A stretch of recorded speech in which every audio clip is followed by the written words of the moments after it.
मैं अजय कुमार स्वागत करता हूं आपके अपने इस यूट्यूब चैनल एमएम स्टडी पे। आज हम महात्मा गांधी के बारे में कुछ महत्वपूर्ण क्वेश्चंस को डिस्कस करेंगे।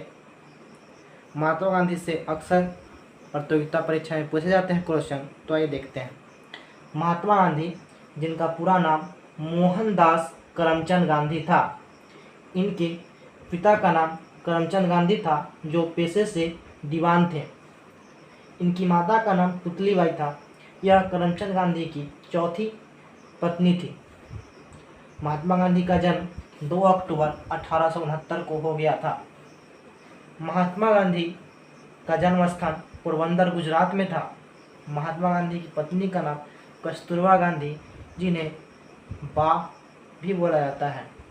महात्मा गांधी के 4 पुत्र थे: हरिलाल, मणिलाल, रामलाल, देवदास। एवं महात्मा गांधी के 5वें पुत्र के रूप में जमनालाल बजाज को जाना जाता है, क्योंकि वे महात्मा गांधी के बहुत ही करीबी थे। महात्मा गांधी के राजनीतिक गुरु के रूप में गोपाल कृष्ण गोखले को जाना जाता है। महात्मा गांधी ने अपनी आत्मकथा सत्य के साथ मेरे प्रयोग, माई एक्सपेरिमेंट विथ ट्रूथ लिखा।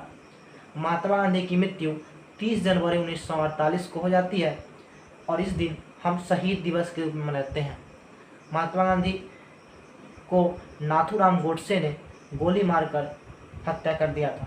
महात्मा गांधी के अंतिम शब्द हे राम थे। महात्मा गांधी के प्रमुख पुस्तकों में देखा जाए तो Hind Swaraj, India of my dreams और सत्य के साथ मेरे प्रयोग था। महात्मा गांधी द्वारा कुछ प्रमुख समाचार पत्र भी चलाए गए, जैसे इंडियन ओपिनियन, जो 1903 दक्षिण अफ्रीका में चलाया गया, यंग इंडिया, हरिजन और नवजीवन। महात्मा गांधी के कुछ प्रमुख उपनाम। महात्मा गांधी को महात्मा सबसे पहले किसने कहा था? रविंद्रनाथ टैगोर। महात्मा गांधी को राष्ट्रपति की उपाधि सुभाष चंद्र बोस ने दिया था, जबकि महात्मा गांधी को बापू की उपाधि जवाहरलाल नेहरू ने। महात्मा गांधी को one man boundary force Bharat के उस समय के वर्तमान वायसराय लॉर्ड माउंटबेटन ने दिया था। लॉर्ड माउंटबेटन भारत का अंतिम वायसराय था और लॉर्ड माउंटबेटन के द्वारा बनाया गया योजना माउंटबेटन योजना के तहत ही भारत और पाकिस्तान का बंटवारा हुआ था। महात्मा गांधी को मांस का पुतला अल्बर्ट आइंस्टीन के द्वारा कहा गया था। अल्बर्ट आइंस्टीन प्रसिद्ध भौतिक वैज्ञानिक थे। महात्मा गांधी को देशद्रोही फकीर फ्रैंक मॉरिस के द्वारा कहा गया, जबकि अर्धनग्न फकीर विंस्टन चर्चिल द्वारा कहा गया। महात्मा गांधी मुसलमानों को संविधान में दिए जाने वाले कोटे का विरोध कर रहे थे, इसलिए उन्हें देशद्रोही कहा गया।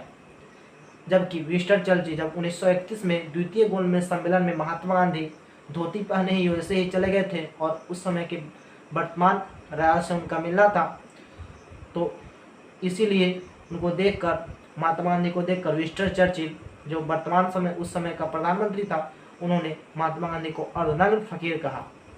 महात्मा गांधी को जादूगर शेख मुजीबुर रहमान ने महात्मा गांधी को जादूगर कहा था। शेख मुजीबुर रहमान को बांग्लादेश का राष्ट्रपिता कहा जाता है। वर्तमान में शेख हसीना इनकी ही बेटी है, जो बांग्लादेश की प्रधानमंत्री है। महात्मा गांधी को राजनैतिक बच्चा एनी बेसेंट ने कहा था, जबकि महात्मा गांधी को मलंग बाबा कव्यालियों द्वारा या खान अब्दुल गफ्फार खान, कहीं इसका आंसर कव्यालियों देता है, कहीं खान अब्दुल गफ्फार खान देता है, दोनों याद रखेंगे। महात्मा गांधी को कैसरे हिंद की उपाधि प्रथम विश्व युद्ध के समय ब्रिटिश सरकार के द्वारा दिया गया। महात्मा गांधी को प्रथम विश्व युद्ध में इंग्लैंड की सहायता करने के कारण कुछ भारतीय लोग उन्हें सार्जेंट भी कहकर पुकारा करते थे। महात्मा गांधी 1893 में व्यापारी अब्दुल्ला सेठ के मुकदमे के लिए दक्षिण अफ्रीका गए, लेकिन वहाँ पर बहुत ही नस्लीय भेदभाव थी, जिसके कारण महात्मा गांधी को प्रथम श्रेणी का टिकट लेने के बावजूद भी उन्हें तृतीय श्रेणी में जाने के लिए कहा गया। नहीं गए, जिसके कारण महात्मा गांधी को पीटर मारिट्जवर्थ रेलवे स्टेशन से बाहर फेंक दिया गया। दक्षिण अफ्रीका में महात्मा गांधी ने नटाल कांग्रेस की स्थापना 1894 में की और महात्मा गांधी वहाँ के भारतीयों के लिए संघर्ष करने लगे। महात्मा गांधी ने वहीं रहकर फिनिक्स आश्रम की स्थापना 1904 में की, डरबन में। महात्मा गांधी द्वारा प्रथम सत्याग्रह का प्रयोग 1906 में दक्षिण अफ्रीका में किया गया। 9 जनवरी 1915 को गांधी जी भारत लौट आए। इस दिन को ही हम प्रवासी भारतीय दिवस के रूप में मनाते हैं। महात्मा गांधी ने बनारस हिंदू यूनिवर्सिटी में 1916 में पहला भाषण दिए थे, जिसकी अध्यक्षता अंबिका चरण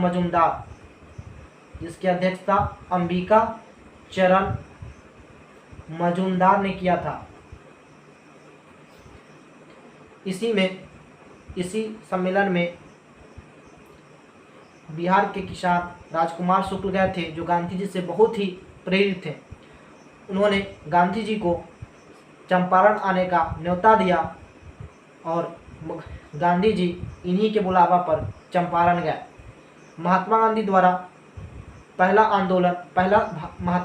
भारत में पहला सत्याग्रह आंदोलन चंपारण सत्याग्रह आंदोलन था, जो 19 अप्रैल 1917 को स्टार्ट हुआ था। यहाँ पे वह किसान नेता राजकुमार शुक्ल के बुलाने पर गए थे।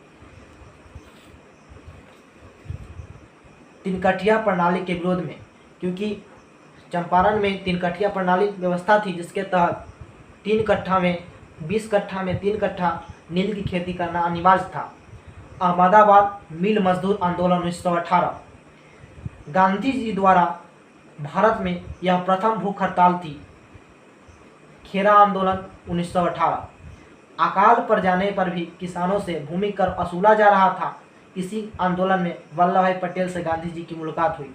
खेरा आंदोलन में क्या हो रहा था कि सूखा पड़ गया था, अकाल भी पड़ गया था, फिर भी किसानों से भूमि कर वसूला जा रहा था। इसी के विरोध में महात्मा गांधी और वल्लभ भाई पटेल ने मिलकर खेरा आंदोलन स्टार्ट किया। और आगे है रॉलेट एक्ट 1919। इस कानून के द्वारा किसी भी व्यक्ति को बिना मुकदमा चलाए जेल में डाल देने का अधिकार मिल गया था।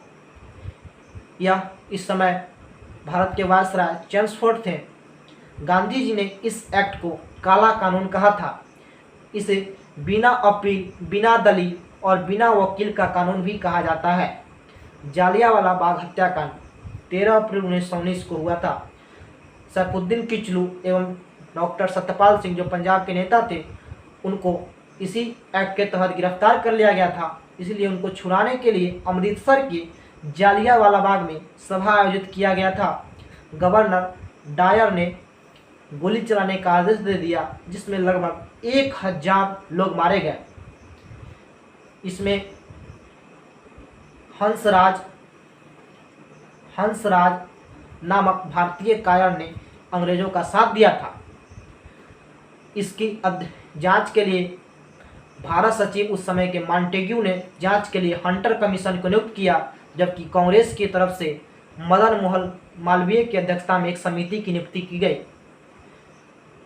और उधम सिंह ने 1940 में ओ डायर को लंदन में जाकर गोली मार दी। इस हत्याकांड के बाद शंकर नायर, जो वायसराय परिषद के सदस्य थे, उन्होंने इस्तीफा दे दिया। जमनालाल बजाज ने राय बहादुर की उपाधि लौटा दी। गांधी जी ने कैसरे हिंद की उपाधि लौटा दी और रविंद्रनाथ टैगोर ने नाइटहुड की उपाधि लौटा दी। यह महात्मा गांधी से संबंधित पार्ट 1 था। आगे की वीडियो देखने के लिए चैनल को लाइक, सब्सक्राइब एंड शेयर करेंगे और अधिक से अधिक लोगों के बीच शेयर करेंगे। तो मिलते हैं अगले वीडियो में, नेक्स्ट पार्ट में। जय हिंद।